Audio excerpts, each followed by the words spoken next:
সব বাপ ডাইরেক্টলি 50 লক্ষ টাকা আমার দেওয়ার ক্ষমতা আছে। 50 লক্ষ টাকার চ্যালেঞ্জ করলাম। কোন মারফুত আমি সহ সুন্নি ওলামায়ে কেরামের আর 4 জন আলেম বসবে।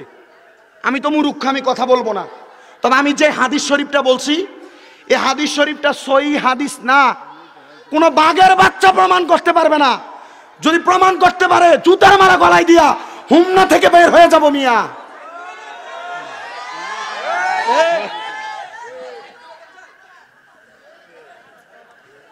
রসুল জিন্দা, কবে মরবো আপনার কাছে প্রশ্ন থুইয়া গেছে না? জি।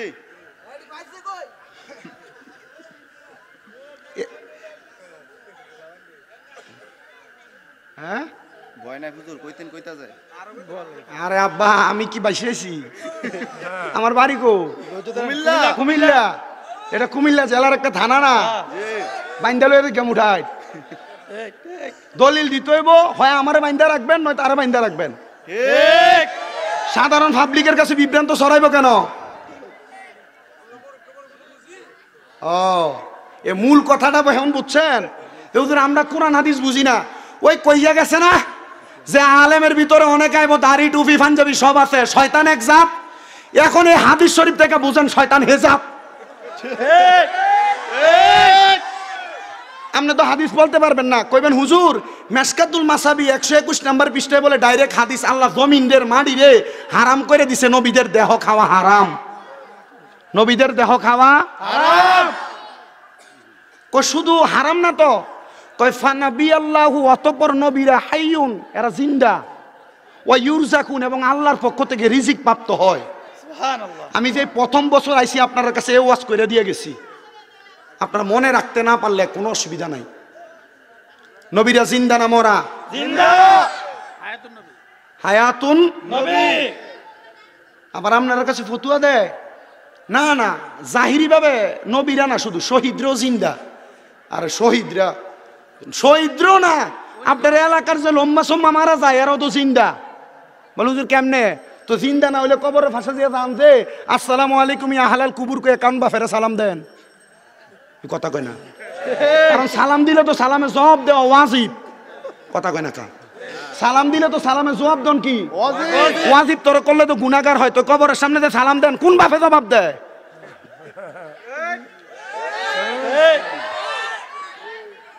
এরপর আর কোনো কিছু কখন লাগবো? তো নবীজির ব্যাপারে যার মন্তব্য ঠিক নাই, এর আর বাকি যা বলবো সব বাপ। আল্লাহ বুঝার তৌফিক দাও। আমিন। এই এবার নাম নাকি তা ভুললেও দেখেছি, দাওয়াত দিছে যে এলালদারি হাবিব ভাই, আপনি নিরাল বইয়ান, কারোর বয়ান লাগতো না। কারণ আপনি শুধু তামার একটু রেডি করেন, আপনার অসুবিধা হইব তো। নেয়ামতের কথা বুঝাইতে লাগছিলাম। আপনার আর কোনো সন্দেহ আছে রে? আর কোনো সন্দেহ আছে? জি না। চুপচাপ। 50 লাখের চ্যালেঞ্জ দিয়ে দিবেন, আঙ্গর সন্দেহ। কয় লাখের চ্যালেঞ্জ? 50। আমি দিব, আপনারা দেওয়ান লাগবে না, আমি দাম। শুধু নবী মরা প্রমাণ করব, বা মরব কখন প্রমাণ করব। নবীরা মরে না, নবীরা কি করে? ইন্তেকাল করে। কোন কি করে? আরবি গ্রামারে কইছে বাব ইনফিয়ালের জন্য ইন্তেকাল মানে মরা না, স্থানান্তরিত হওয়া, জায়গা পাল্টায়। জায়গা, আমাদের নবীও জায়গা পাল্টাইছেন, আমাদের এটা বিশ্বাস। ঠিক কিনা? ঠিক কিনা? আল্লাহ আমরা সবাই রে বোঝার তৌফিক দিক। আমিন। আরো জোরে কোন আমিন। আমিন। আমার একটু জ্বর, গতকালকে রাত্রে মাপ দিছি 104 ডিগ্রি। 100 বইও আমি কেন এমনি আছি? আমি বাদ মাগরিব জয়পুর মাহফিল করেছি, কালকে আমি 2টা করছি। কিন্তু আল্লাহ আল্লাহ মাফ করার মালিক, জানি না কই থেকে আসে। স্টেজে ওঠার আগে কোনো রকম ওষুধ খেয়ে উঠি, হয়তো আল্লাহ শেফা দান করে। তবে আমার এমন জ্বর আর কখনো হয় নাই। তা আমার এক ওস্তাদের কাছে জ্বরের কথা কনে, হুজুর কো মাতিস না, রাসূল সাল্লাল্লাহু আলাইহি ওয়াসাল্লাম বলছে জ্বর যদি হয় কখনো মনে করবি গুনাহ মাফ হইতাছে। জ্বর হইলে কি মাফ হয়? আমি কইলাম হুজুর ঠিক আছে, তাহলে এইটাই মাইপা নিলাম, কারণ আমি আমার জানা মতে জানি না শূন্য গুনার কামের দিকে ফা পারাই না। হুজুর ঠিক আছে, তাহলে তার মানে আমার ছোটখাটো গুনাহ টুনাও থাকলে এটি মাফ হইতাছে। আলহামদুলিল্লাহ। কোন সবাই একটু দুরূদ শরীফ পড়েন। সালাতুন ইয়া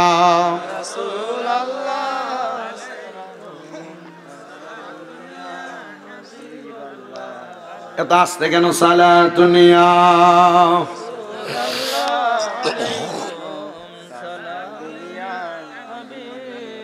জামালে আশিকা বাসদ মুহাম্মদ খেয়ালে ও বরা বাসদ আহমদ সালাতুন ইয়া রাসূলুল্লাহ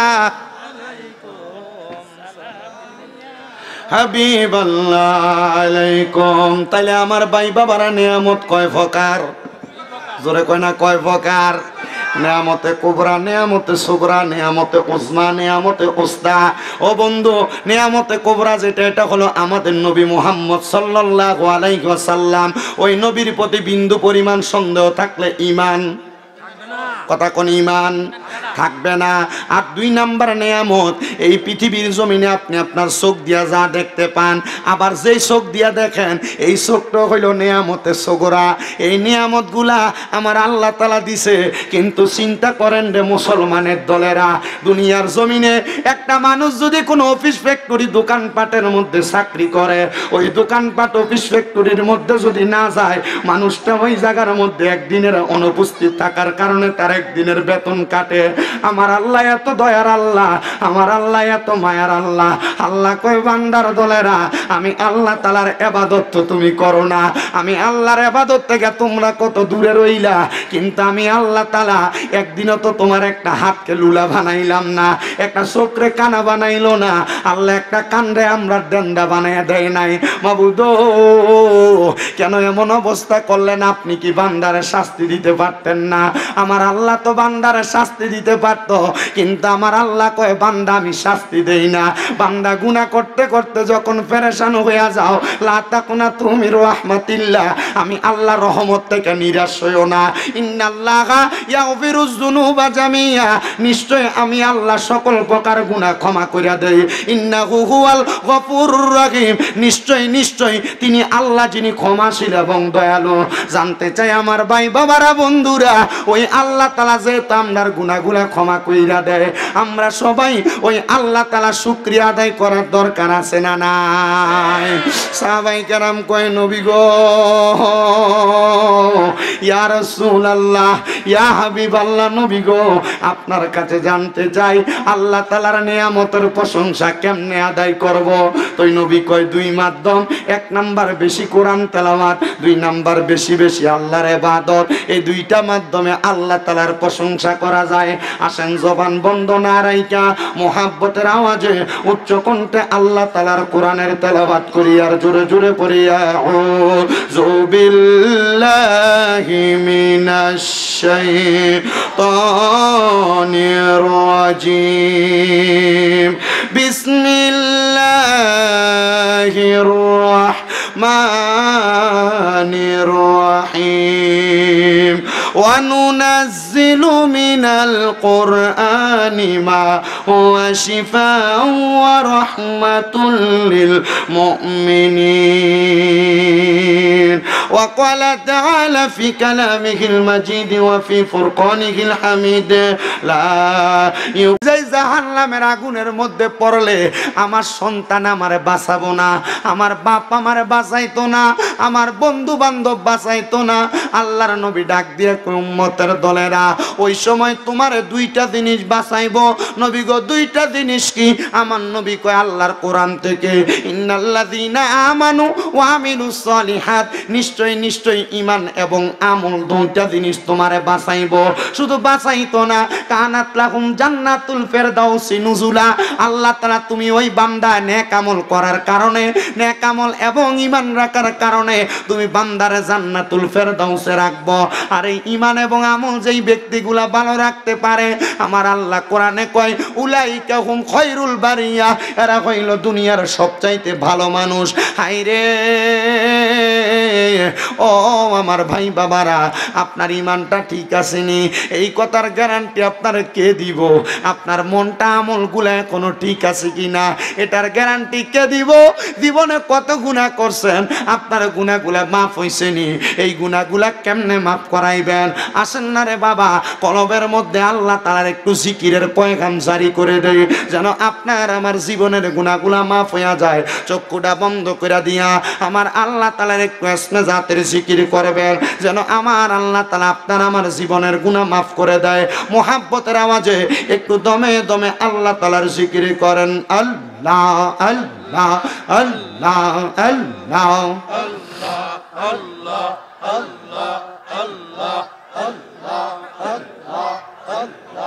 আল্লাহ আল্লাহ আল্লাহ আল্লাহ বান্ধব নাই গো মারহাবা। আল্লাহ আল্লাহ কবর দেশে বান্ধব নাই গো মারহাবা। আল্লাহ আল্লাহ আল্লাহ আল্লাহ আল্লাহ আল্লাহ আল্লাহ জবান খুলে আল্লাহ ডাকলে গুনাহ নাই। বান্ধব নাই গো মারহাবা। কবর দেশে বান্ধব নাই গো মারহাবা। আল্লাহ আল্লাহ বাঁচাইবে কে তোমাকে ঈমান আমল কিছু নাই তোমার বান্ধব নাই গো মারহাবা। আল্লাহ আল্লাহ নবী সারা আপন কে গো নাই গো মুমিন ভাই নবী সারা আপন কে গো নাই মারহাবা। আল্লাহ আল্লাহ নবী সারা আপন কে গো নাই গো মুমিন ভাই নবী সারা আপন কে গো নাই মারহাবা। আল্লাহ আল্লাহ রাহমাতুল লিল আলামিন আপনি উম্মতের জাবিন উম্মত সারা নবী কি সুবুজে না মারহাবা। উম্মতের লাগিয়া সাজদায় নবী পড়িয়া কান্দন সদা উম্মত বলিয়া হাই রে মুমিন ভাই নবী সারাই আমরার বান্ধব কে গো নাই মারহাবা।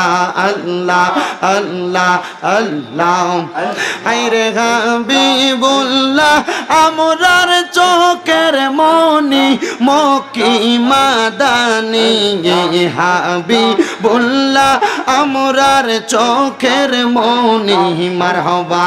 আল্লাহ আল্লাহ আল্লাহ আল্লাহ আল্লাহ হাবিবুল্লাহ আমরার চোখের মনি মক্কি মাদানি হাবিবুল্লাহ আমরার চোখের মনি মারহাবা।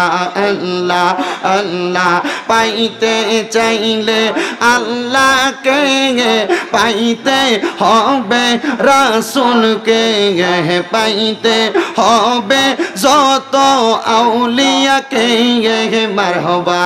আল্লাহ আল্লাহ পাইতে চাইলে মাওলার দিদার পাইতে হবে নবীর দিদার পাইবা যত আল্লাহ তাআলার ওলি মক্কি মাদানি হাবিবুল্লাহ আমরার চোখের মনি মারহাবা। আল্লাহ আল্লাহ আল্লাহ লা ইলাহা ইল্লাল্লাহ মুহাম্মাদুর রাসূলুল্লাহ সাল্লাল্লাহু আলাইহি ওয়াসাল্লাম। জবান বন্ধ রাখবেন না, মুহাব্বতের আওয়াজে উচ্চ কণ্ঠে জোরে জোরে পড়েন আলহামদুলিল্লাহ। ও আমার মুসলমানেরা, আমি আর দেরি করতেছি না, আপনাদের কাছে আল্লাহ তাআলার কোরআনুল কারীম থেকে ছোট্ট একটা আয়াতে কারিমা তেলাওয়াত করেছি। যে আয়াতে কারিমার তাফসীর করেছেন আল্লামা জালালউদ্দিন সুয়ুতী রহমতুল্লাহ আলাইহি। ওনার তাফসীরে জালালাইন শরীফের মধ্যে তাফসীরুল কোরআন মাহফিল শোনেন, কিন্তু তাফসীরুল কোরআন মাহফিলের মূল ভাঙ্গানুবাদ এবং মূল ধারাবাহিকতা বোঝার চেষ্টা করেন। আল্লামা জালালউদ্দিন সুয়ুতী রহমতুল্লাহ আলাইহি এবং জালালউদ্দিন মুহল্লী রহমতুল্লাহ আলাইহি দুইজন তাফসীর কারক এক আয়াতের সমান সমান তাফসীর করতেছেন। আমি আল্লাহ তাআলার কোরআন থেকে বলেছি, বিসমিল্লাহির রহমানির রহিম, ওয়া নুনাজ্জিলু মিনাল কোরআনি মা হুয়া শিফাউ ওয়া রাহমাতুল লিল মুমিনিন। জোরে কন্যা সুবহানাল্লাহ। আল্লাহ তাআলা ঘোষণা করেন, ওয়া নুনাজ্জিলু মিনাল কোরআনি, এবং আমি কোরআন নাজিল করেছি। মারহাবা কইতেন না? মা হুয়া শিফাউ, আল্লাহ তাআলা এটাকে শেফা হিসেবে মানে রোগের নিরাময়কারী হিসেবে, ওয়া রাহমাতুল লিল মুমিনিন, কাদের রোগের নিরাময়কারী হিসেবে, মুমিনদের রোগের নিরাময়কারী হিসেবে আল্লাহ তাআলা কোরআন নাজিল করেছেন। ও মুসলমান, কোরআন কেমনে মুমিনের জন্য নিরাময়কারী? এবার রাসূল সাল্লাল্লাহু আলাইহি ওয়াসাল্লাম বলে, ও জগতের বান্দার দলেরা, ও জগতের উম্মতের দলেরা, যখন তোমরা আল্লাহ তাআলার কোরআনের দিকে তাকাইবা, তোমাদের যেই কোনো রোগের কথা স্মরণ হইলে আল্লাহ তাআলার কোরআনে তোমাদের সকল রোগের চিকিৎসা আছে। এবার আপনারা বলেন, আল্লাহ তাআলার কোরআনে আমাদের সকল রোগের শিফা আছে না নাই? আরো জোরে কোন আছে না নাই? ও বাবা, আমরা সমাজে কত ফতুয়া, হুজুরারে দিয়া কোরআন খতম করান যাইতো না, হুজুরারে দিয়া সাফা খতম করান যাইতো না, এত রকমের খতম নাকি হুজুররা বাইর করছে। কিন্তু কোরআনের ভিতরে অনেকগুলো আয়াত আছে, যে আয়াতগুলা পইরা পইরা কোন অসুস্থ ব্যক্তির সামনে যদি একটু ফু দেওয়া হয়, আল্লাহ তাআলা কোরআনুল কারীমের আয়াতের বরকতে দুনিয়ার ওই অসুস্থ মানুষটারে শেফা দান করে দেয়। আর উলামায়ে কেরাম এটার নাম দিতে শাফা খতম। আপনারা হয়তো জানেন, ও বাবা, কোরআনুল কারীমের কতগুলা কোরআনের আয়াত পড়ে, কিন্তু এর মধ্যে সর্বশ্রেষ্ঠ একটা সূরা হইল, যে সূরাটার নাম হলো সূরাতুল ফাতিহা। ওই সূরা ফাতিহার একটা না, দুইটা না, তিনটা না, আল্লাহ তাআলার কোরআনুল কারীমের সূরা ফাতিহার 19টা অর্থ হয়, 19টা অর্থ হয়। সূরা ফাতিহার 19টা অর্থের মধ্যে একটা অর্থ হইল উম্মুল কোরআন, উম্মুল কোরআন মানে কোরআনের মা। আর একটা অর্থ হইল আয়াতুশ শিফা। সূরা ফাতিহার একটা অর্থ হইল মানে রোগ নিরাময়ের সূরা। যদিও কখনো আলেম না পান, বলে হুজুর আলেমরারে দিয়া তাইলে কি লাগে আয়াত পড়ায়, আমরা ফল্ল তো হাঁটতাম। আরে বেটা, মনে রাখবা, উলামায়ে কেরাম হলো দুনিয়ার জমিনের মধ্যে ওমাইয়াকশাল্লাহু মিন ইবাদিহিল উলামা, দুনিয়াতে সবচাইতে বেশি আল্লাহকে ভয় করে আলেমরা। জোরে কোন সুবহানাল্লাহ। সবচাইতে বেশি ভয় করে আলেমরা। এই জন্য আলেমরারে দিয়া মানুষ খতম পড়ায়, বলে মার কবরের সামনে মার লেগে ফুতে না বেশি করে ফিরা দোয়া করব। হ্যাঁ, ফুতে কইরা করলেও দোয়া হইব, কিন্তু আলেমরারে দিয়া করাইলে আল্লাহ দোয়াটা তাড়াতাড়ি কবুল করবে, এটার একটা গ্যারান্টি আছে, কারণ তারা আল্লাহরে বেশি ভয় করে। কিন্তু মুসলমান আলেম যদি আলেমের দাম না রাখতে পারে, আলেম যদি আলেমের সম্মান নিজেই মাটি দিয়া যায়, আলেম যদি আলেমের সম্মান নিজেরটা নিজে নষ্ট করে যায়, এটার জন্য তা আমরা দায়ী না। আমরা সব সময় চেষ্টা করি আলেম ওলামার দাম, আলেম ওলামার সম্মান বাড়ায় দিতে। ও মুসলমান, কোরআনুল কারীমের মধ্যে অনেক সূরা আছে, যে সূরার আয়াতগুলা তেলাওয়াত করলে আল্লাহ তাআলা শেফা দান করে। সালামুন কাওলাম মির রাব্বির রহিম, সালামুন আলা ইব্রাহিম, সালামুন আলা ইয়াসিন, সালামুন আলা মুসা ওয়া হারুন। আছে না নাই? ওয়াশিফাউ লিমা ফিস, আছে না নাই? কথা কয় না, আসেনি আসেনি? ওই কোরআনের প্রত্যেক জায়গার মধ্যে কেন মিয়া কথা কয় না? কাজ কিতেছে এটা হচ্ছে আমার পুরা হোমনা দিয়ে আমার একটা ফাঁকলা বক্ত কইতে গেছে জিগার নাম নে গনিয়ার সর, গনিয়ার সর।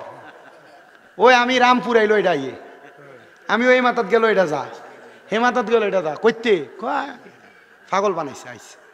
আপনার কষ্ট হইতাছে বাবা? আরো জোরে কোন কষ্ট হইতাছে? তাহলে বলেন, কোরআনের ভিতরে রোগের শেফা আছে না নাই? জোরে কোন না আছে না নাই? কেমন শেফা? রহমান রাহমাতুল লিল আলামিন নবী শিখিয়ে দে উম্মত, আল্লাহ তাআলার কোরআন যখন তোমরা তেলাওয়াত করবা এমন ভাবে তেলাওয়াত করবা যেন আমার আল্লাহ তাআলা তোমাদের মনের পুঙ্খানু ছোট বড় সব গুনাহ মাফ করে দেয়, তোমাদের আশা পূরণ করে দেয়, তোমাদের মনের বেদনাগুলো আল্লাহ তাআলা শুইনা নেয়। এবার রাহমাতের নবী, কামলিওয়ালা নবী, সিরাজুস সালিকিন নবী মুহাম্মদুর রাসূলুল্লাহর ঘোষণা, ওগো উম্মতের দল, ও উম্মতের দল, এই কোরআন তোমাদেরকে দুনিয়া এবং আখিরাতের মুক্তির পথ হিসেবে আল্লাহ পাঠাইছে। হুদাল্লিল মুত্তাকিন, কোরআন তো মুত্তাকিদের জন্য পথ প্রদর্শক। ফোংডা ফোংডা লাগিয়া কথা কয় না কেন? কোরআন কার লাগিয়া পথ প্রদর্শক? হুদাল্লিল মুত্তাকিন, মুত্তাকিদের জন্য পথ প্রদর্শক। বলো হুজুর, তাইলে কোরআন কেন অন্য মানুষ মানে যারা বাদ মানুষ তাদেরকে পথ প্রদর্শন করবে না? বলে না না না, কোরআনের আগে এই কোরআন তো মানবে পরে। একজন বিধর্মী তারা কি আপনি ডাইরেক্ট কোরআনে দাওয়াত দিবেন? ডাইরেক্ট কোরআন শিখবো না, এই ব্যক্তির কাছে ইসলামের মৌলিক বিষয়গুলা উপস্থাপন করা লাগবে, যেগুলা শুই না একজন বিধর্মীর কাছে ভালো লাগবে, তখন সে ইসলাম ধর্ম গ্রহণ করবে। তখন তাকে ঈমানের ধারাবাহিকতা বুঝাইবেন, তারপর কোরআনের মানে আমলের দিকগুলা বুঝাইবেন, তখন সে কোরআন পড়বে, ভালো ভালো দিকগুলা গ্রহণ করবে। শুনেন বাবারাম, এই কোরআন কেমন ভাবে একজন ব্যক্তির শেফার কারণ হয় আমি আপনাদেরকে শুধু সেই কথাগুলাই বোঝাইতে চেষ্টা করতেছি। আল্লাহ তাআলার অনেক বান্দা দুনিয়াতে বসবাস করে, কিন্তু অনেক হাফেজে কোরআন দুনিয়াতে বসবাস করে। হাফেজে কোরআন মানে বুঝেন তো আপনারা, যারা কোরআন শিক্ষা গ্রহণ করে মানে কোরআন মুখস্থ করে, ওই হাফেজে কোরআনরা আল্লাহ তাআলার কোরআন মুখস্থ করে কথা সত্য, কিন্তু তারার এই কোরআনের তাসির তাদের সিনার মধ্যে কতটুকু আছে তাদের চাইতে বেশি কিন্তু আল্লাহ ছাড়া আর কেউ জানে না। একদিন দামেস্কের জমিনের মধ্যে একজন হাফেজে কোরআনের সিনার মধ্যে কোরআন আছে কথা সত্য, উনি চিন্তা করলেন আমার পেটের মধ্যে বড় ব্যথা হওয়ার কারণে আমার মাথাটা এমন অবস্থা হয়ে গেছে, আমি পাগল পারা হয়ে গেলাম, কোনো ওষুধে আমার কাজ করে না, আমি কোনো জায়গায় গেলে এই ওষুধ দিয়ে আমার পেটের রোগটা শেফা হয় না।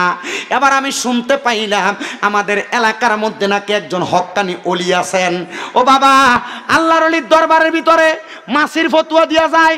আরে বাবা, নবী যখন দুনিয়াতে ছিলেন, নবীজি দুনিয়া থেকে রওজা মুবারকে যাওয়ার আগে দুনিয়ার জমিনের ভিতরে এই দুনিয়াতে মাসির যে ফতুয়া মারে আপনার কাছে, এগুলা তো আপনারা বুঝাই দিয়ে গেছে গা, আপনারা এরপরে আর বুঝার মতো, কারণ আপনি চিন্তা করতেছেন আর কইছে এটা সহি, এটাই সহি, এটাই সহি না। আরে বাবা, মাজারওয়ালা এই ব্যক্তিগুলা তো আল্লাহর ওলি, এই ব্যক্তিগুলা তো হক্কানি। কিন্তু হ্যাঁ, আরেকটা কাহিনী আছে, আপনার এই অত্র অঞ্চলের ভিতরে বিভিন্ন জায়গায় মাজারের ভিতরে আছে না, আল্লাহর ওলির নাম দিয়ে মাজারের ভিতরে বেরিয়ে দিয়ে গান কোয়া, এর লাগা ওই এরারে বন্ধ কয়। কথা ঠিক আছে নি ভাই? কথা ঠিক আছে নি? মাজার মানে গান বাজনা না তো, মাজার মানে আল্লাহর ওলির দরবার মানে গান বাজনার জায়গা না। আল্লাহর ওলির দরবার মানে তরিকত, শরীয়ত, হাকিকত, মারেফত সব শিক্ষা গ্রহণের জায়গা। সুবহানাল্লাহ নাই দো, সুবহানাল্লাহ নাই দো। আর গৌসে পাক আব্দুল কাদের জিলানির দরবারে বেড়িয়েত গান কইতো না, খাজা গরিবে নামাজের দরবারে বেড়িয়েত গান কইতো না, এখনো কয় না। হযরতে বাহাউদ্দিন নকশবন্দির দরবারে বেড়িয়েত গান কইতো না, এখনো কয় না। মুজাদ্দেদে আলফেসানির দরবারে এখনো বেড়িয়েত গান কয় নাই, ভবিষ্যতে কইতো না। মনে রাখেন বাবা, মনে রাখেন, মাথায়ও রাখেন, আল্লাহর ওলিরা মানুষকে সত্য ধর্ম এবং দিন শিখাইতে আসে। তো আল্লাহর ওলিরা হক, এই আল্লাহর ওলিদের ওসিলা দিয়া যখন আমরা দোয়া করি তখন আমরা কাছে ওসিলা কই ফেলি? ওসিলা দিতে কে কইছে? ডাইরেক্ট আল্লাহর কাছে যাবি। ওসিলা দিতে আল্লাহ কইছে, আল্লাহর কোরআন, ওয়াবতাগু ইলাইহিল ওসিলা। আল্লাহ নিজে বলতেছে ওসিলা তালাশ করার জন্য। আমরা আল্লাহর কথা মানি, বলেন কার কথা মানেন? ওয়াবতাগু ইলাইহিল ওসিলা কি আমার কথা না আল্লাহর কোরআনের কথা? আমরা আল্লাহর কোরআনের কথা মানি। হাফেজ সাহেবরা জিগান, হাফেজ সাহেব আসেনি নে, আমরা অত হুজুরে জিগান, আমি মিশা কথা কয়ে যাইতেছি। আল্লাহর কোরআন বলে ওসিলা দেওয়ার জন্য ওসিলা কার দিবেন? হক্কানি রব্বানি ব্যক্তিদের ওসিলা দিবেন। কথা কন না, হক্কানি রব্বানি ব্যক্তিদের ওসিলা দিবেন। কেমন ওসিলা দিবেন? এবার ওই হাফেজে কোরআন বলতেছে, আমার পেটের মধ্যে বড় পীড়া, দামেস্কের জমিনে বড় মাপের আল্লাহর ওলি, ওই আল্লাহর ওলি উনার দরবারের মধ্যে কত মানুষ আসা যাওয়া করে, কত মানুষ আসা যাওয়া করে। ওই মানুষগুলা আল্লাহর ওলির কাছে যায় কত রকমের কথা বলে, কিন্তু বাবার আপনারা মনে রাখবেন, সব সমস্যার সমাধান কইরা দেয় কে? ধরে বলেন না কে? আল্লাহ করে দেয়, কিন্তু আল্লাহর ওলিরা সামান্য ওসিলা মাত্র। ও বন্ধু, হাফেজে কোরআন বলে, আমি নিয়ত করলাম, মনে মনে চিন্তা করলাম, আমার পেটের মধ্যে তো এত ব্যথা, আগামীকালকে সকালবেলা আমি বাড়ির মধ্যে যাইয়া আল্লাহ তাআলার কোরআন তেলাওয়াত করব। এই কোরআন তেলাওয়াত করলে আল্লাহ তাআলা যদি এই আল্লাহর ওলির ওসিলায়, আল্লাহর বন্ধুর ওসিলায় আমার পেটের পীড়া, আমার পেটের ব্যথা যেন আল্লাহ ভালো করে দেয়। ওই ছাত্র হাফেজে কোরআন উনি বলেন, আমি আল্লাহর বন্ধুর মাজারের সামনে, মাকবারার সামনে দাঁড়ায়া দাঁড়ায়া আল্লাহ তাআলার কোরআন তেলাওয়াত করলাম। কোরআন তেলাওয়াত করার পরে আমি যখন তেলাওয়াত করতেছি, হঠাৎ করে দেখলাম আস্তে আস্তে আমার পেটের ব্যথা নিবারণ হয়ে যাচ্ছে, আমার পেটের মধ্যে কোনো ব্যথা নাই। আমি বাড়িতে চলে গেলাম, যাওয়ার পরে হঠাৎ পরের দিন আমি লক্ষ্য করে দেখলাম আমার পেটের মধ্যে আবার পীড়া দিচ্ছে, পেটের মধ্যে আবার ব্যথা দিচ্ছে। এমন টাইমে আমি আবার নিয়ত করলাম, হযরতে ফতে আলী সুবহানী রহমতুল্লাহ আলাইহি নামক ওই আল্লাহর ওলির মাকবারার সামনে, মাজারের সামনে যায়া আমি আবার আল্লাহ তাআলার কোরআনুল কারীম তেলাওয়াত করব। উনি বলেন, আমি দ্বিতীয় দিন আবার আল্লাহর ওলির মাকবারার সামনে যাইয়া আল্লাহ তাআলার কোরআন তেলাওয়াত করতে লাগলাম। কোরআন যখন তেলাওয়াত করতেছি, আবার আমার আল্লাহ তাআলা আমার পেটের ব্যথা নিবারণ করে দিছে। জোরে জোরে বলেন সুবহানাল্লাহ, মুহাব্বতে কন্যা সুবহানাল্লাহ। এবার আল্লাহর ওলিটা লক্ষ্য করে দেখতেছে, এ বেটা সামনে দিয়ে আসো, তুমি এদিক দিয়ে পিছন দিয়ে যাও, পিছন দিয়ে, সামনে দিয়ে মানুষের ডিস্টার্ব দিও না। আল্লাহর ওলির মাকবারার সামনে আমি যখন দ্বিতীয়বার কোরআন তেলাওয়াত করলাম, আমার পেটের ব্যথা নিবারণ হয়ে গেছে। এবার আমি চলে গেলাম, কিন্তু তৃতীয় দিন আমি লক্ষ্য করে দেখলাম আমার পেটের মধ্যে আরো ব্যথা। আমি আবার আল্লাহর ওলির মাকবারার সামনে দাঁড়ায়া দাঁড়ায়া আল্লাহ তাআলার কোরআন তেলাওয়াত করা শুরু করলাম। কিন্তু অন্যদিন আমি যখন কোরআন তেলাওয়াত করতাম, আমার পেটের ব্যথা সাথে সাথে নিবারণ হয়ে যাইত, কিন্তু আর আমার পেটের ব্যথা নিবারণ হচ্ছে না, মানে পেটের ব্যথা যায় না। আগের 2 দিন কোরআন তেলাওয়াত করছে, পেটের ব্যথা গেছে গা, পরের দিনও করছে, গেছে গা, কিন্তু তৃতীয় দিন কোরআন তেলাওয়াত করে, পেটের ব্যথার ছেলেটা চিন্তা করতেছে, আমি এমনি কোরআন তেলাওয়াত করলাম। এই বাচ্চাটির একটু আওয়াজটা একটু বন্ধ করান, জানি দেখেন সে কেউ একজন। তোমার কি সমস্যা? বয়ে থাকবে না আবার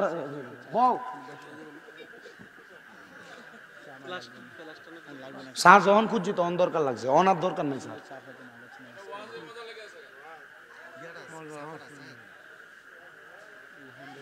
প্রথম দিন কোরআন তেলাওয়াত করছে, পেটের ব্যথা কি হয়ে গেছে। দ্বিতীয় দিন করছে, তখন পেটের ব্যথা, কিন্তু তৃতীয় দিন কোরআন তেলাওয়াত করে, পেটের ব্যথা আর যায় না, পেটের ব্যথা আর যায় না। অন্যদিন যে পরিমাণ কোরআন তেলাওয়াত করতো তার চাইতে 4 কোরআন তেলাওয়াত করে ফেলাইছে, কিন্তু পেটের ব্যথাই যাইতেছে না। ছেলেটা ডাক দিয়ে বলে, আমি আরো বেশি কোরআন তেলাওয়াত করতে লাগলাম, আমার পেটের ব্যথা নিবারণ হয় না। আমি যখন কোরআন তেলাওয়াত করতেছি, আবার আমার পেটের ব্যথা নিবারণ হয় না, আমার মাথাটা একটু গরম হয়ে গেছে। আমি এমন টাইমে ওই আল্লাহর ওলির মাকবারার পাশে, মানে মাজারের পাশে, কবরের পাশে, আমি একটা বেত দেখা এটা হাতের মধ্যে নিয়া আল্লাহর ওলির মাজারের উপরে, মাকবারার উপরে আমি ঠাস ঠাস করে 3টা বাড়ি মারছি। 3টা বাড়ি মারছে, 3টা বাড়ি মাইরা আমি রাগান্বিত হয়ে হাতের বেতটা নিয়া আমি সামনের দিকে যাইতেছি। হায়রে, যখন আমি সামনের দিকে যাই,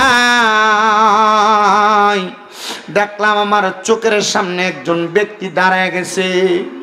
ওই ব্যক্তির শরীরের কাপড়গুলা এলোমেলো, দেখতো তত সুন্দর লাগে না, যেটারে আমরা পাগল মনে করি।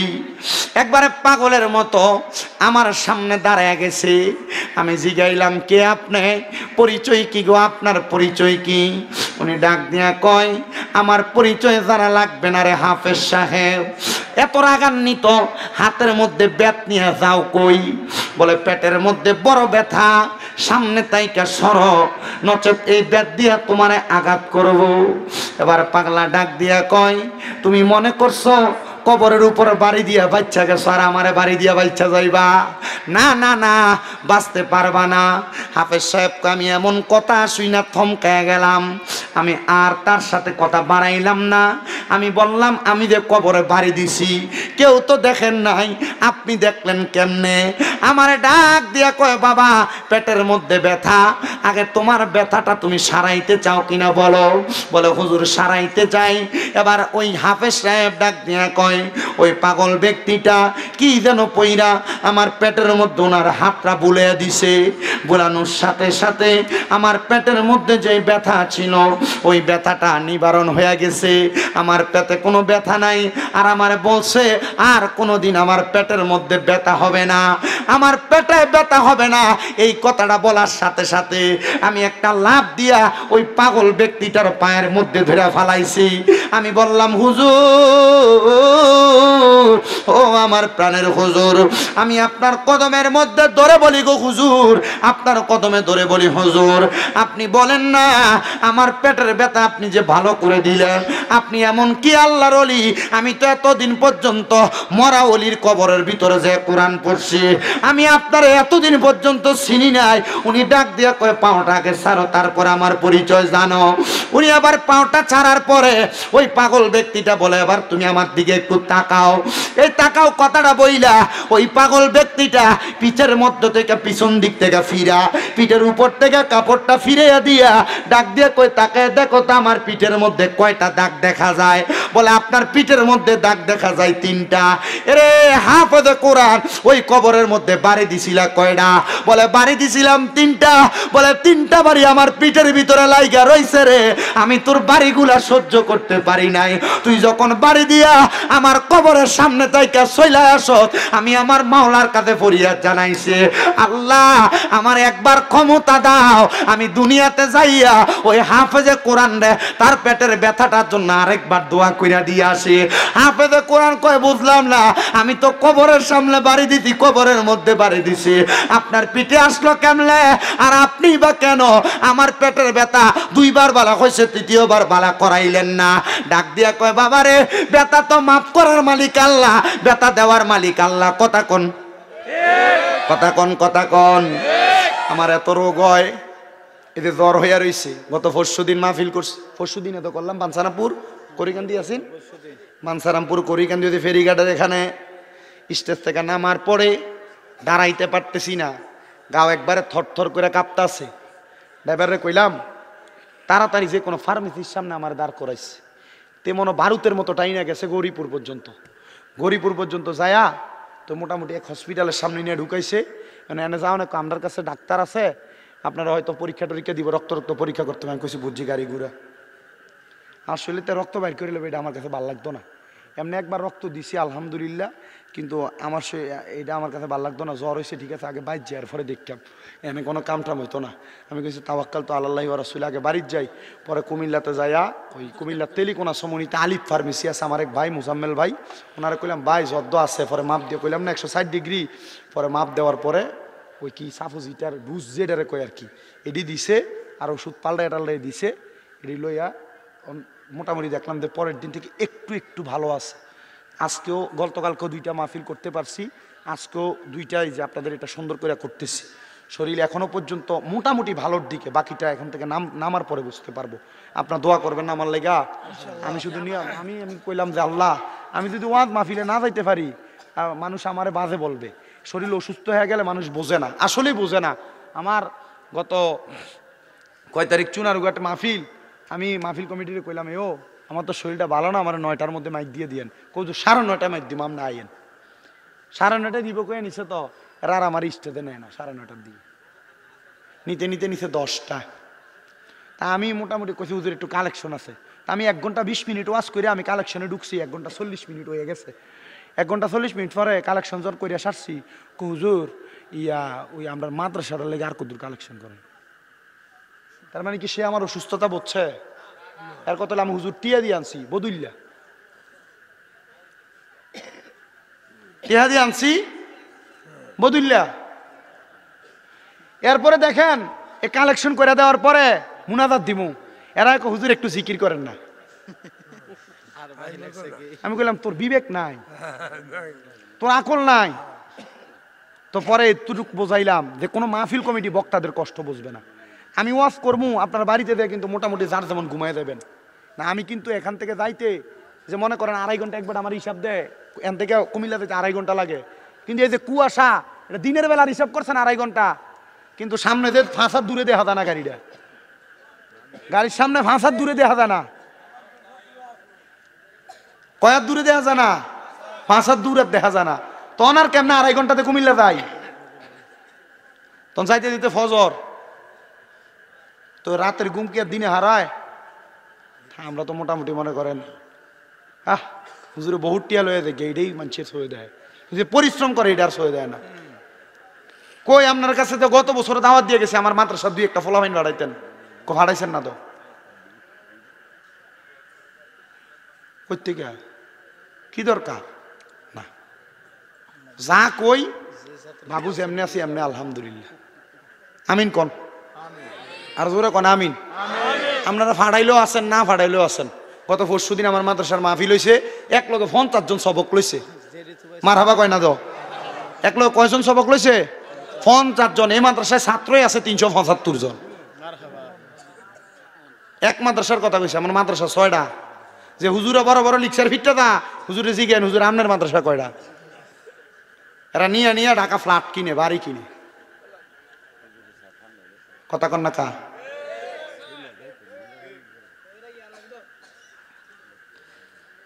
আপনার কষ্ট হইতেছে না তো? আমি আপনারা আর বেশিক্ষণ কষ্ট দিতাম না। কয়টা বাজে? 11টায় না বাজে মাত্র। উদা হাইদ্রাইট আল্লাহ কবুল করো। একটু দুরূদ শরীফ পড়েন। সালাতুনিয়া রাসূলুল্লাহ হাবিবাল্লাহ আলাইকুম সালাতুনিয়া রাসূলুল্লাহ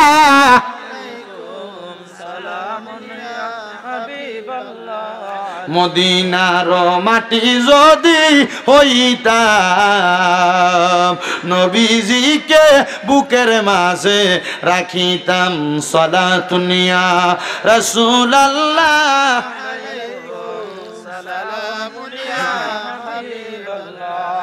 আলাইকুম সালাতুনিয়া রাসূলুল্লাহ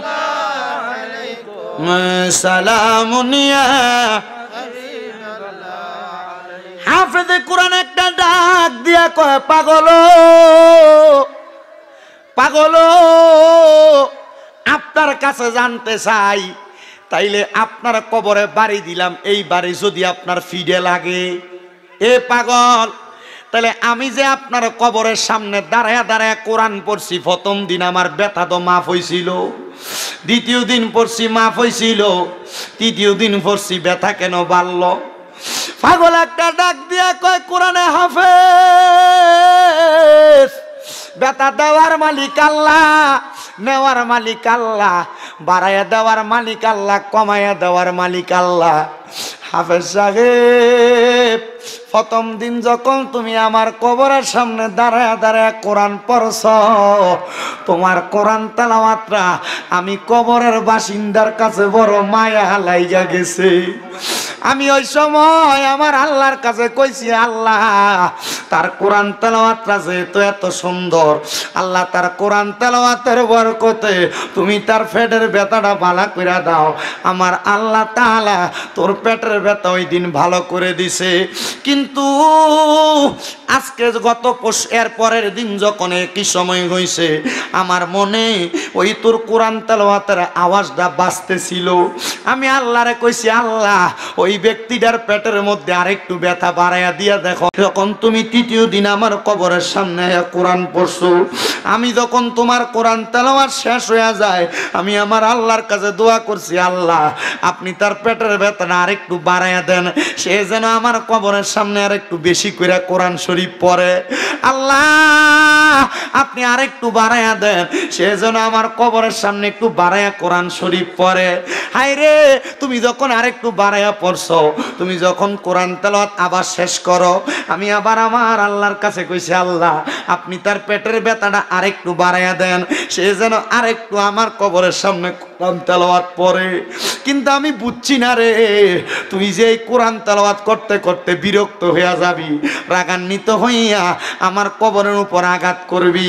তার মানে বোঝা যায় আল্লাহর ওলিদের কবরের উপরে আঘাত করলেও এটার ব্যথা আল্লাহর ওলিরা পায়। কথা কন্যা ঠিক কিনা? অনেক মুনাফিকেরা, অনেক বেঈমানেরা গত কয়েকদিন সরকার পতনের পরে দেখছেন নি আপনারা, জানি না, মাজারের মধ্যে হামলা চালাইছে, আল্লাহর ওলির মাজার ভাঙতে গেছে। আরে অনেক মানুষ এটার বিরোধিতা করছে, আমি কিন্তু বিরোধিতা করছি না। আমারে যখন কেউ আয়া কয় হুজুর দেখছেন নি এরা তো যায় যায় মাজার ভাঙ্গালায়, আমি কইছি বেশি করে ভাঙতো ক। বলে হুজুর মাইটা কেমন কথা কন? আমি কইছি এরা মাজার ভাঙতে গেছে, মাজার কিন্তু ভাঙছে না। কয় হুজুর কেন গো? আমি কইলাম এরা তো মাজার ভাঙতে দেয় শুধু উপরের ইট পাথরটি সরাইছে, এরারে কইয়া দেখো 3.5 হাত মাটির তল পর্যন্ত যাইতে যাইয়া দেখবো ওই জায়গার মধ্যে মাজারওয়ালা যিনি শুয়া রইছে রে, তাজা আল্লাহর ওলিরা শুয়া রইছে। আরে কেউ শেষ পর্যন্ত ভাঙ্গে নাই, উপর দিয়া ভাঙ্গা ভাঙ্গা চলে আসছে, রাতের অন্ধকারে সোরার মতো যায় যায় ভাঙছে। ঘোষণা দিয়া যদি সুন্নিরার আল্লাহর ওলির মাজার ভাঙতে যাইতো, আল্লাহর কসম সুন্নিরাও তাদেরকে প্রতিহত করত। মনে রাখবেন, আমার আল্লাহর নবী ঘোষণা করে, আল্লাহ তাআলা হাদিসে কুদসির মাধ্যমে জানায়া দেয়, মান আদালি ওয়ালিয়ান ফাকাদ আযামতুহু বিল হারব। আমার আল্লাহর বন্ধুদের সাথে যারা দুশমনি করে, আল্লাহর ওলিদের সাথে যারা বেয়াদবি করে, আমার আল্লাহ কয় আমি আল্লাহ নিজে তারার লগে যুদ্ধের ঘোষণা করি। এবার আপনারা বলেন বাবারা, আল্লাহর ওলির লগে বেয়াদবি করলে যদি আমার আল্লাহ যুদ্ধ ঘোষণা করে, আল্লাহর লগে যুদ্ধ করার ক্ষমতা দুনিয়ার কোনো মানুষের আসেনি রে বাবা, নাই নাই নাই। আল্লাহর লগে যুদ্ধ করতে যাইবা, আল্লাহর লগে যুদ্ধ করতে গেলে ফেরাউন নমরুদ্দার মতো জুতার বাড়ি খেয়ে মরা লাগবো।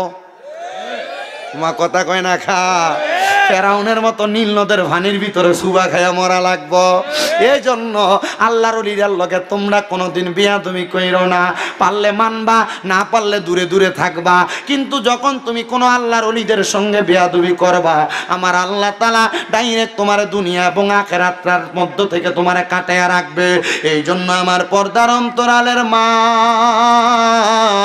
ও আমার বাবারা, আমি যেই জন্য এই কোরআনুল কারীমের মর্যাদার বয়ানটা করতেছিলাম, আপনারা বেশি বেশি করে কোরআন তেলাওয়াত করবেন। আপনারা অনেকে কত দোয়া করেন, আমার আল্লাহ তাআলা আপনারা দোয়া কবুল করে না। এই কথা কন না কা, কত দোয়া করেন, দোয়া কবুল করে না। এর মধ্যে দোয়া কবুল না হওয়ার কারণ হইল 3টা। কয়টা? ধরে কন্যা কয়টা? দোয়া কবুল না হওয়ার কারণ হইল 3টা। 1 নাম্বার হালাল খানা ফেটে যায় না। 2 নাম্বার আমরার ভিতরে এখলাস নাই, এখলাস মানে খোদাভীতি নাই আর কি, এখলাস নাই। 3 নাম্বার আমরার ভিতরে ইহসান নাই, মানে মানুষের প্রতি মায়া মোহাব্বত, মায়া মমতা নাই। এই জন্য আমরা দোয়াটি আল্লাহর কাছে কবুল হয় না। তো দোয়া কবুল হওয়ার মূল মাধ্যম যেটা, ইবাদত কবুল হওয়ার মূল মাধ্যম যেটা, সেটা হইল হালাল খানা। আমরা হালাল খামু কইতে কা, আমরা সমাজের ভিতরে দি সুদ করে অভাব নাই। কথা কন না কেন? আমরা হালাল কামু করতে গিয়ে আমরা সমাজে ঘুষখোরের অভাব নাই।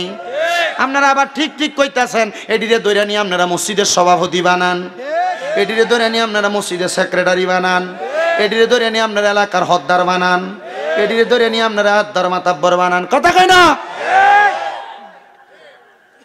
আসেনি?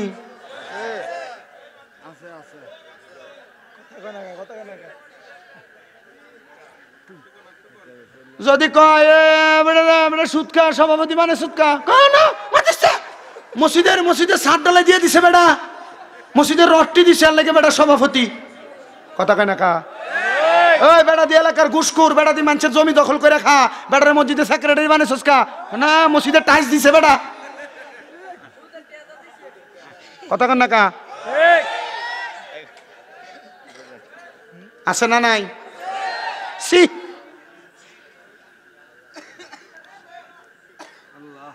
আপনার কষ্ট হইতেছে? আসেনি এমন? কম না বেশি? এলাকা হদ্দারি করে হেবেটা এবেটা এবেটার ভাই বাতিতে জমি দখল করে রাখা এবেটা দা মানুষের বিচার করতো হিসাব তোর কো ভালো এবেটা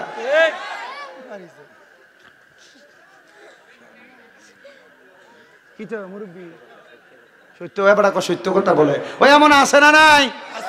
এ মানুষের জমি দখল করে কাহেদা মানুষের বিচার করতো হদ্দার সাধনে বয়ে বয়ে দেখবেন লম্বা লম্বা কথা এই সুৎকুর আর ঘোষ করতে কয় সৌরার ঘরে নুরা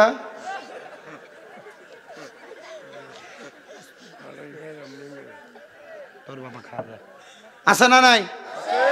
আবার দেখবেন এই রামপুরের বাজারে যাইয়া মুরগা কিনতে আপনি দেশিটা কিনতে পারতেন না, আপনি কিনতে পারতেন না, এবার এক মুড়া কিনালা মুরগার দাম 3000 এবার কয় 3500 মধ্যে কিও আপনি 3000 তো বেচা হইলে কষ্ট হয়ে দেবো আমার ইচ্ছে হয়েছে আধা মনে এক সমানে কিনালা ঠিক আছে এটি করতে কি আইছে কথা কয় না? আছে না নাই? ওই আছে না নাই? আবার আপনার এলাকার ভিতরে সাধনে বই এটির পক্ষে কথা কন, এক কাপ চায়ের লোভে এক কাপ চায়ের লোভে এটির পক্ষে কথা কন।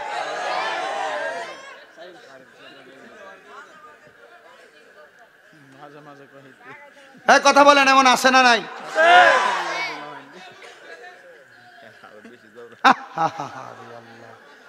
কি জবাব দিব এটি আল্লাহর কাছে? আবার অবৈধ জমি মনে করেন বাপ মরে গেছে, বাপ বইনের সম্পদ বুঝিয়ে দেয় না, আসেনি 2 লাখ টাকা দিয়া কো বোন দাবি দাবি দায় দাবি ছেড়ে দে, বড় ভাই মরে গেছে ভাই ভাতিজার জমি বুঝিয়ে দেয় না, এমন সিটার নাই আপনার এলাকা?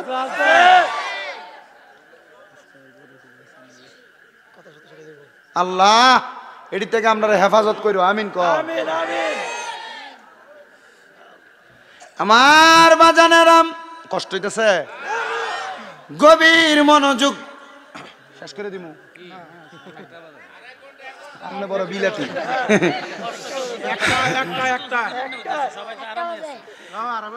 আমার তো আরাম না, আমার তো বেরাম। আমার বাজানেরাম গভীর মনোযোগ দিয়ে বয়ানটা শ্রবণ করবেন, তাইলে দোয়া কবুল হওয়ার যে সত্য, এমন হারাম খাওয়াইনারা হাজার দোয়া করলে দোয়া কবুল করত, কথা কোন কবুল করত?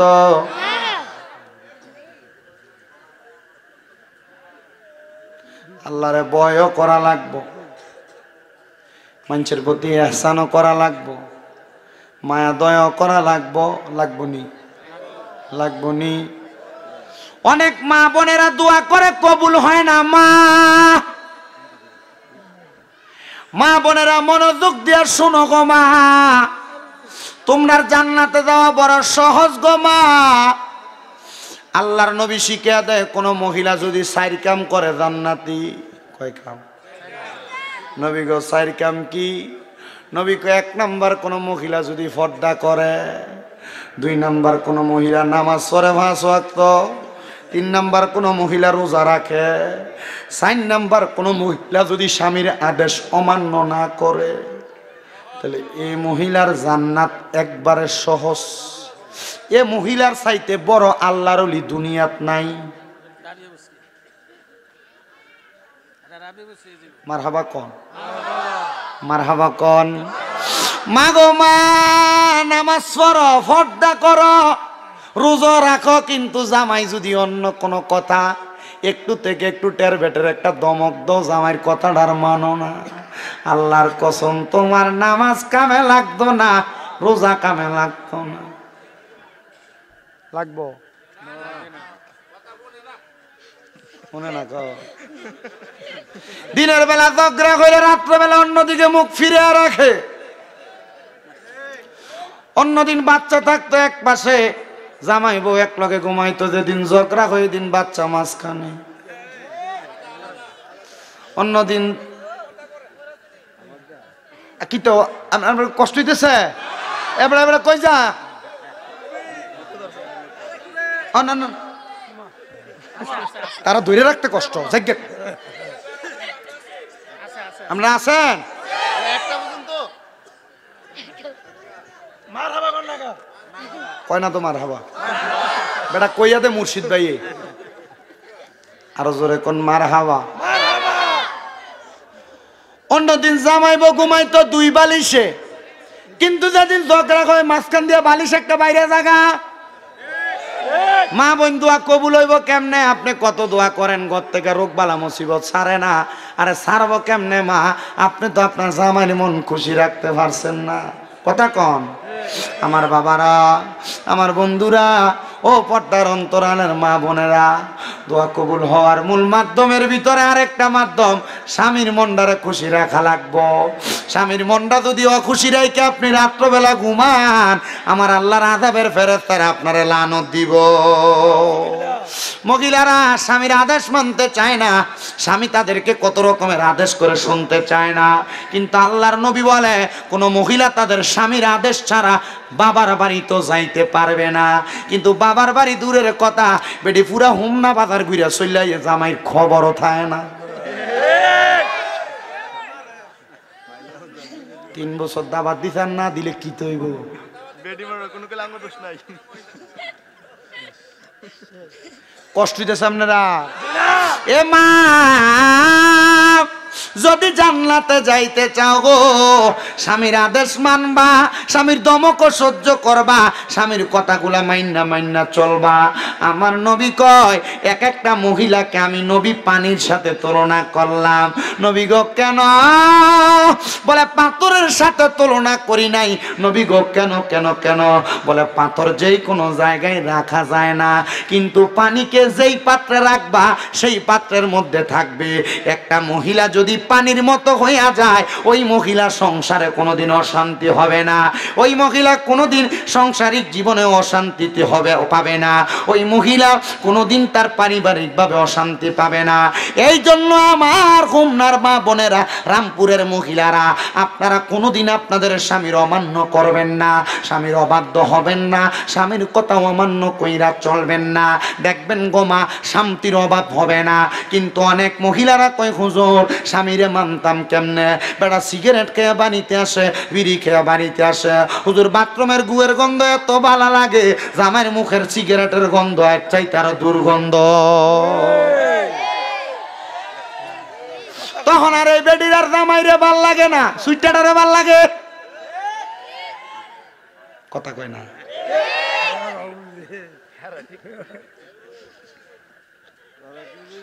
আপনার মুখের ভিতরে দুর্গন্ধ, ফসা গন্ধ। তা আপনার বউ আপনার রাত্রবেলা গেলে আপনার পাশি দিয়ে শুইব কেমন? আপনি আমার কোন বেটির ভাল লাগে না তখন? আর এটা বন্ধ করন লাগবো নি? আল্লাহর দোহাই লাগে, যে পোলা পান অথবা যে ভাইয়েরা সিগারেট খায় এরা জিজ্ঞাসা করে দেখেন শিক্ষক কার কাছে। একদিন আমার এক ভাই কইছিল কোন রকম একটা টান দিয়ে দেহস না, একদিন কোন রকম একটা টান দিয়ে দেহস না, তারা বানাইছে।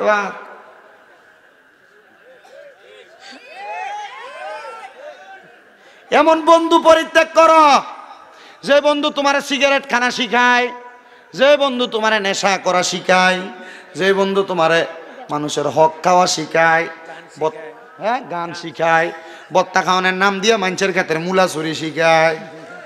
এ কথা কয় না? আছে না নাই?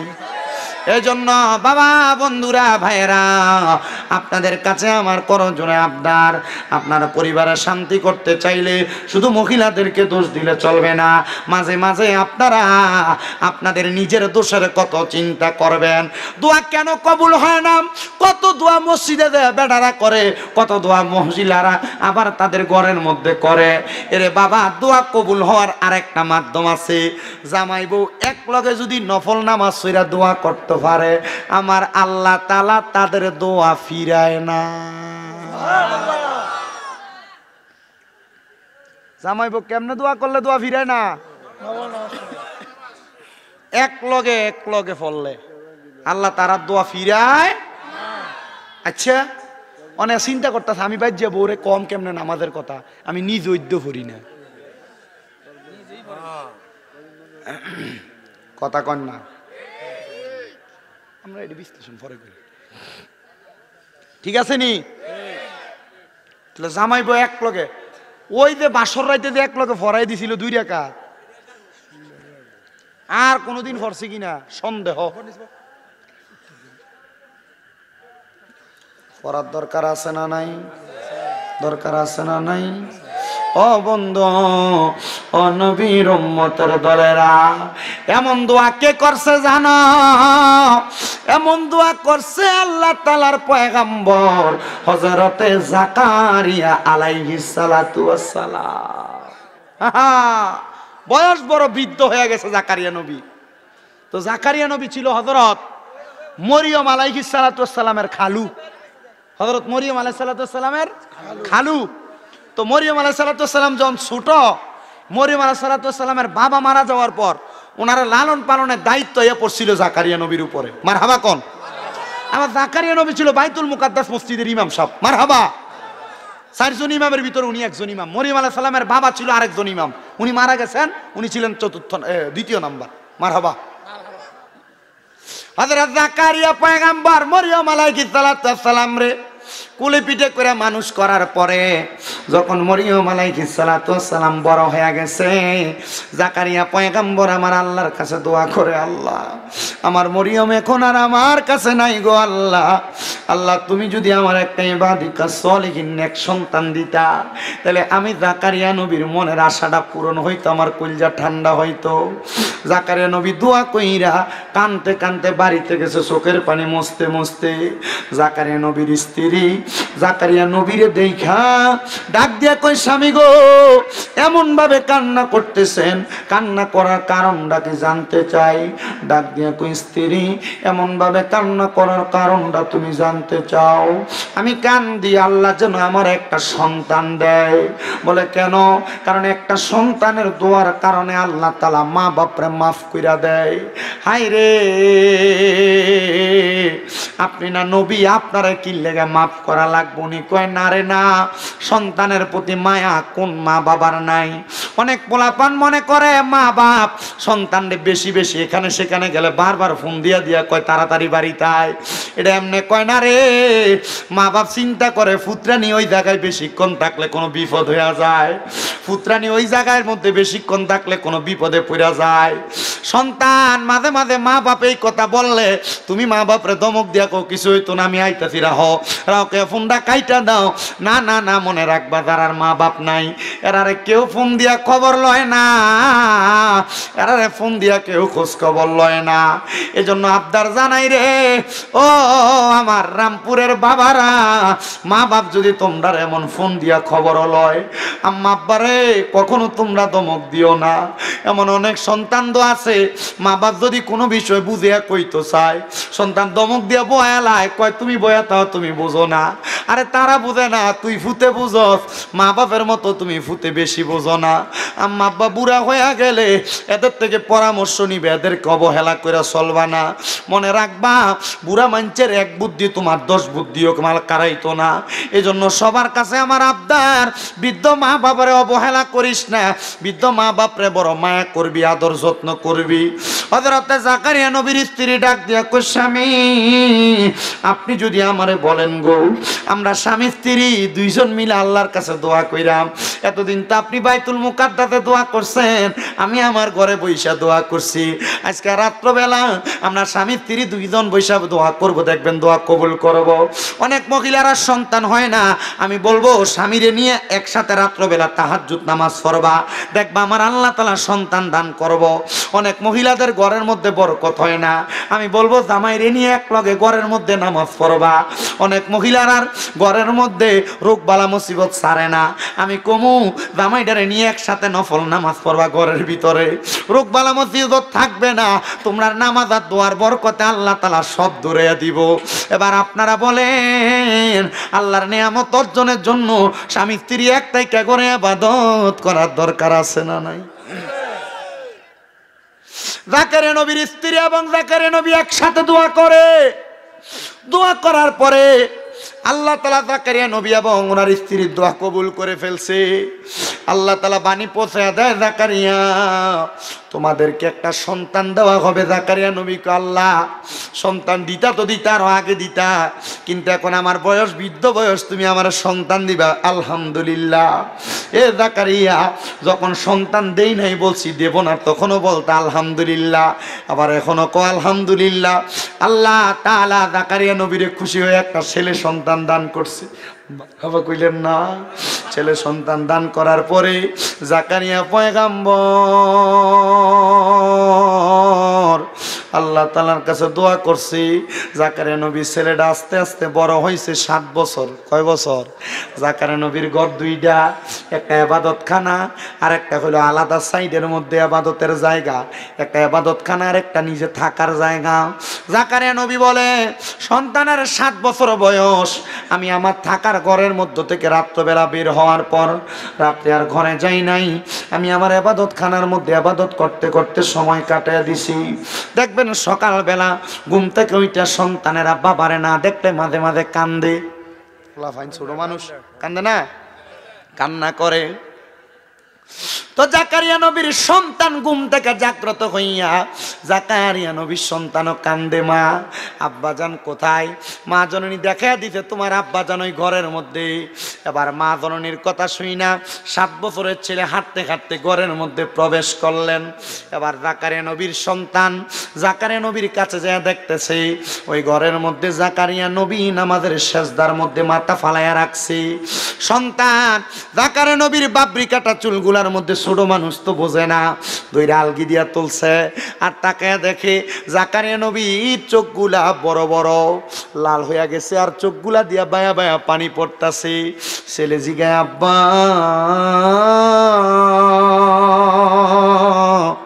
ও আব্বা, আপনার চোখের মধ্যে কেন এত পানি?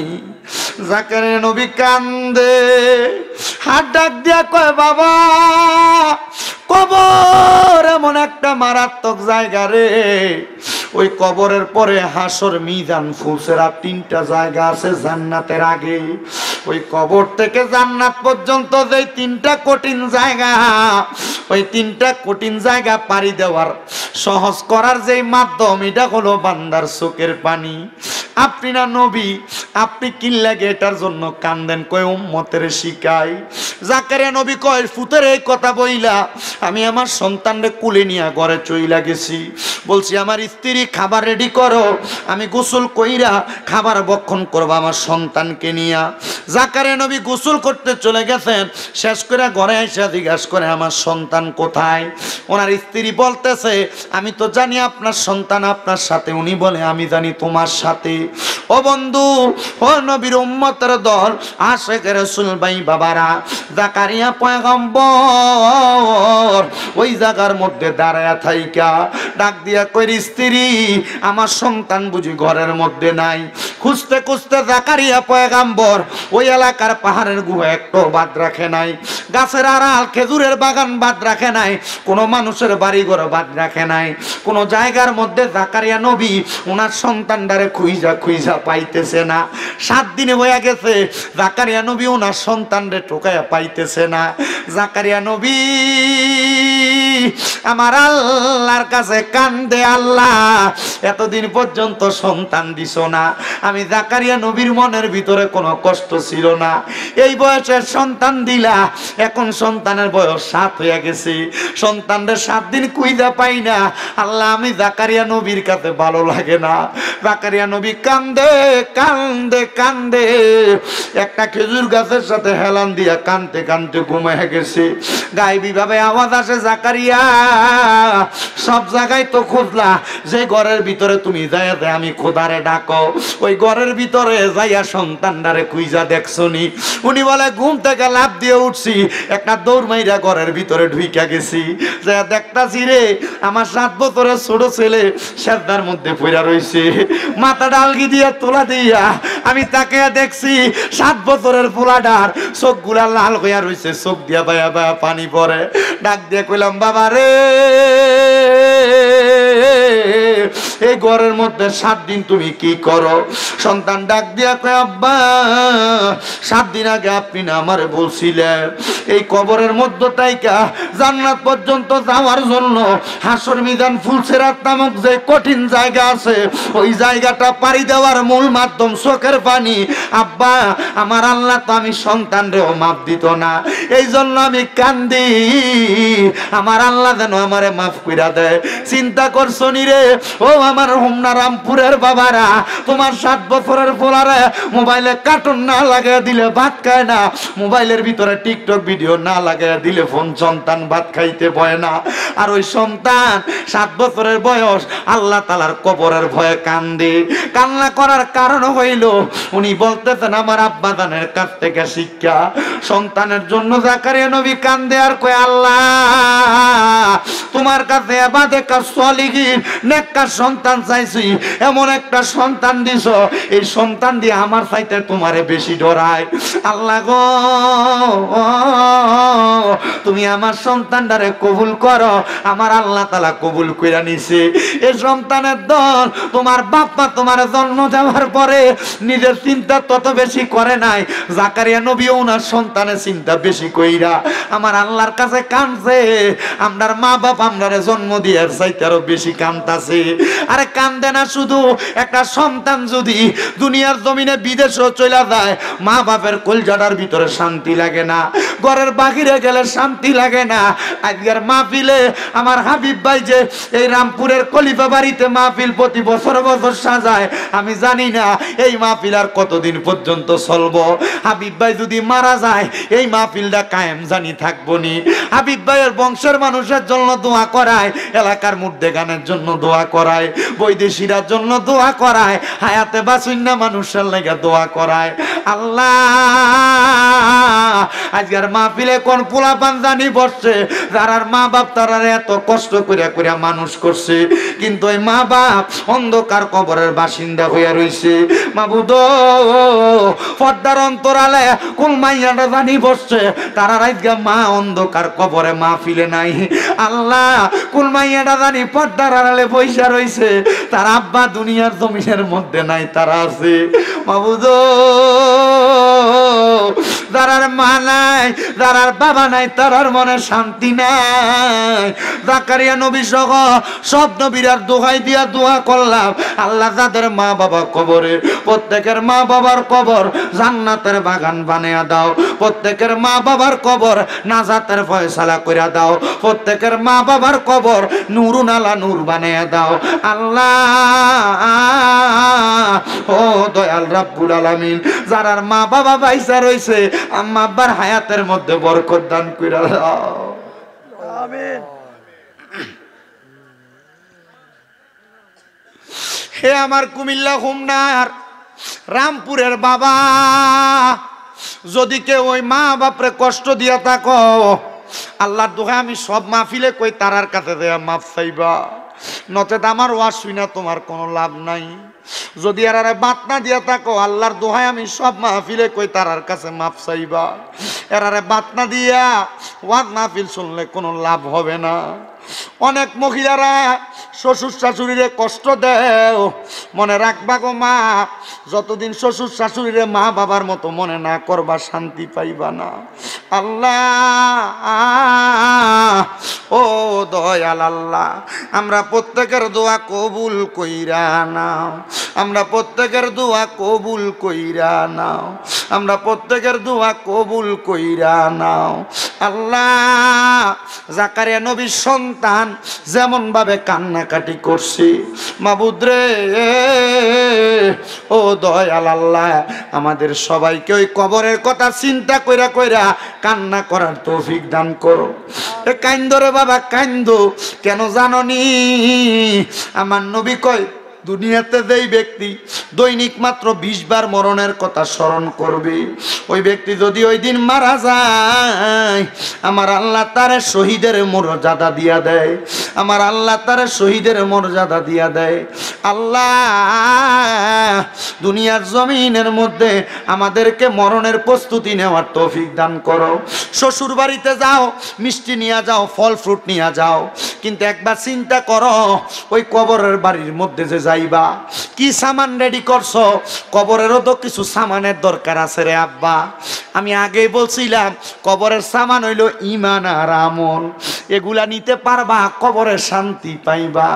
দোয়া করবা আল্লাহ যেন আজকের মাহফিলের উসিলায় সব কবরবাসীরে মাফ কইরা দেয়।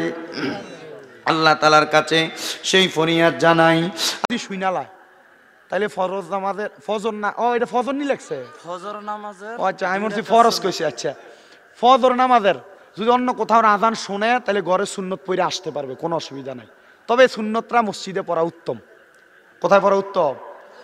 পড়া যাবে ঘরে, মসজিদে পড়া উত্তম। এটা হলে ফেতনা ছড়াইয়েন না আবার চাইয়েন আবার।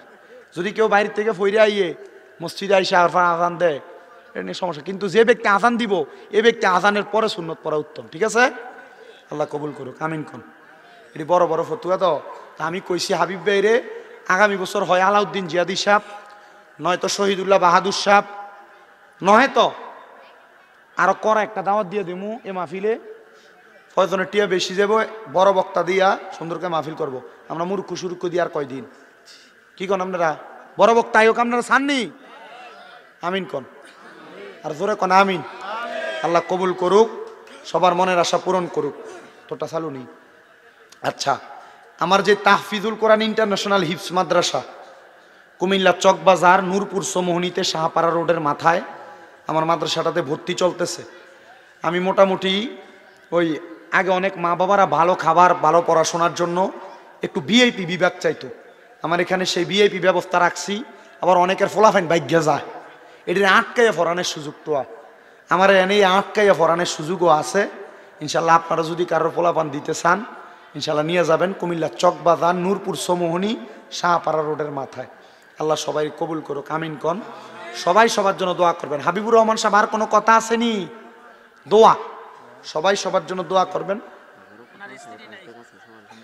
আচ্ছা আর একটা কথা বলি, আপনারা যারা বাহিরেও আছেন এই যে মসজিদের এখানে, মনে কষ্ট নিয়েন না, আপনারা মুনাজাতের পরে সিরিয়ালটা সুন্দর করে ঘুরে বসে যাবেন।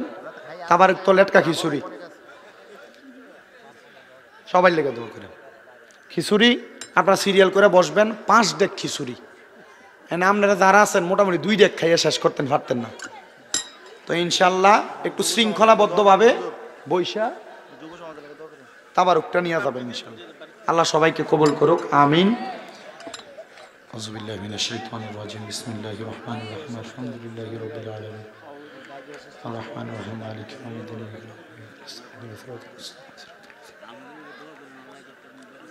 قل هو الله احد الله الصمد لم يلد قل هو الله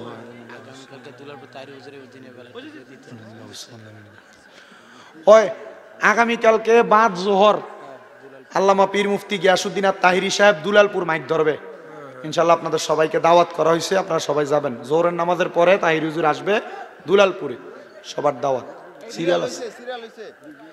আল্লাহুম্মা আমিন, আল্লাহুম্মা আমিন। আলহামদুলিল্লাহি রাব্বিল আলামিন।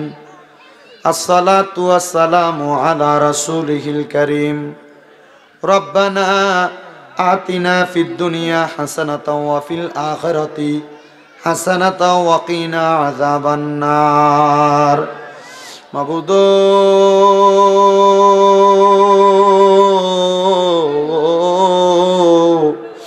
ও দয়াল আল্লাহ, একটু রহমতের নজর কইরা তাকায়া দেখেন না গো আল্লাহ।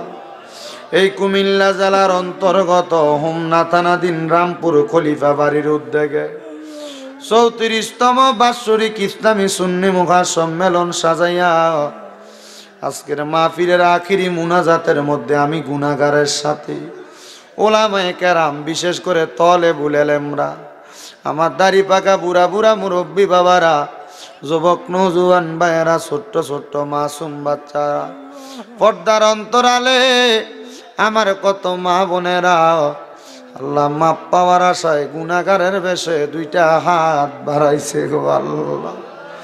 আল্লাহ যার হাত তোমার কাছে মায়া লাগে, পছন্দ হয়, ওই হাতের উসিলায় আমরা প্রত্যেকের জীবনের গুনাহ তুমি আল্লাহ ক্ষমা কইরা দাও। আল্লাহ আমরা জীবনের গুনার দিকে তাকাইলে আমরার কাছে বড় ভয় ভয় লাগে রে আল্লাহ। কোন দিন জানি আজরাইলের হাতে ধরা পড়া যায়। আল্লাহ আজরাইলের হাতে ধরা পড়ার আগে আমরার জীবনের গুনাহগুলা মাফ কইরা দাও। তুমি যদি মাফ না করো আল্লাহ তোমার বান্দারে বলো তোমার বান্দা যাইয়া চাইব কার কাছে। রহিম রহমান নামটি তোমার ওই আল্লাহ আছে আমরা আর জানা, সেই নামেরু সিলাই গুনাহ করে দাও ক্ষমা। মাবুদ আজকের মুনাজাতে কে জানি ঘাত বাড়াইছে, কার জানি জগতের মধ্যে বাবা নাই, যেই বাবা রিস্কা চালাইয়া মাটি কাইটা মাথার গাম পায়ে ফালাইয়া সন্তানলে মানুষের মতো মানুষ করার জন্য আব্বা নিজের রক্তরে পানি করছি, এমন আব্বা যাদের কবরে আব্বার কবর জান্নাতের বাগান বানায়া দাও। মনিব আবার অনেকে হাত বাড়াইছে যাদের জগতের মধ্যে মা নাই। হায়রে মা, যেই মা 10 মাস 10 দিন গর্ভে ধারণ কইরা সন্তানের প্রসব বেদনা সহ্য করতে মার বড় কষ্ট হইছে। আল্লাহ নিজে না খাইয়া সন্তানরে খাওয়াইয়া মানুষ করছে, কার জানি এমন মা দুঃখিনী অন্ধকার কবরে। আল্লাহ তাদের এমন মা কবরে, অনেকে আছে মাও নাই বাবাও নাই, জনমের এতিম। আমার হাবিব সাহেব বাবা যান ওনার মা বাবার জন্য দোয়া চাইছে, ওনার আম্মা আব্বারে কবুলান মঞ্জুর কইরা নাও। এমন ভাবে যাদের মা বাবা কবরে, আম্মা আব্বার কবর নাজাতের ফয়সালা করো। যাদের মা বাবা বেঁচে আছে হায়াতে তৈয়বা নসিব করে দাও। যাদের মা বাবা অসুস্থ পরিপূর্ণ সুস্থতা নসিব করে দাও। আম্মা আব্বার খেদমত করার তৌফিক দান করো। আজকের মাহফিলে যারা টাকা দিয়া, পয়সা দিয়া, শ্রম দিয়া, বুদ্ধি দিয়া, পরামর্শ দিয়া, মাইক দিয়া, লাইট দিয়া, প্যান্ডেল দিয়া, বিশেষ করে সম্মানিত মিডিয়ার ভাইয়েরা, আমার শ্রোতাবিন্দুরা, পর্দার অন্তরালের মা বোনেরা, আল্লাহ অনেক প্রবাসী ভাইয়েরা বিদেশ থেকে দোয়া চায়। আমার প্রবাসীদের খাস দোয়া কবুল মঞ্জুর করো, প্রবাসীদের মনের আশা পূরণ করো, প্রবাসীদের হায়াতে ইমানে আমলে জিন্দেগি নসিব করে দাও। আল্লাহ এই এলাকায় থানায় জেলার উপর তোমার কাছ রহমত বরকত দান করো। আল্লাহ দেশের প্রত্যন্ত অঞ্চল থেকে কত মানুষ দোয়া চাই, প্রত্যেকের কাজ দোয়া কবুল মঞ্জুর করে নাও। আল্লাহ বিশেষ করে আজকের মাহফিলে যারা মুনাজাতে হাত বাড়াই, অনেকের কামাই নাই, কামাই রুজিতে বরকত দাও। অসুস্থ থাকলে সেবা দান করো, বিপদে থাকলে উদ্ধার করো। পর্দার আড়ালের মা বোনদের গোপন সকল সমস্যার সমাধান করে দাও।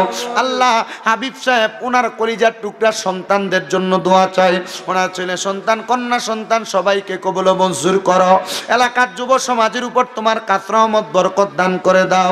যুব সমাজের অনেকে দোয়া চাইছে, তাদেরকে কবুল মঞ্জুর করে নাও। আল্লাহ মরণ দিবা দুঃখ নাই, তবে বেঈমান বানায়া মরণ দিয়েন না। মরণের আগে বারবার মক্কা মদিনা তাওয়াফ জিয়ারত নসিব করেন। আমার কেনু মিয়া দোয়া চায়, বিশেষ করে আমার এই বাবা যেন দোয়া চাই। একজন মা জননী কিছু হাদিয়া পাঠায়ও দোয়া চাইছে। আল্লাহ নাম জানা অজানা প্রত্যেকের দোয়া কবুল মঞ্জুর করে নাও। রাব্বুল আলামিন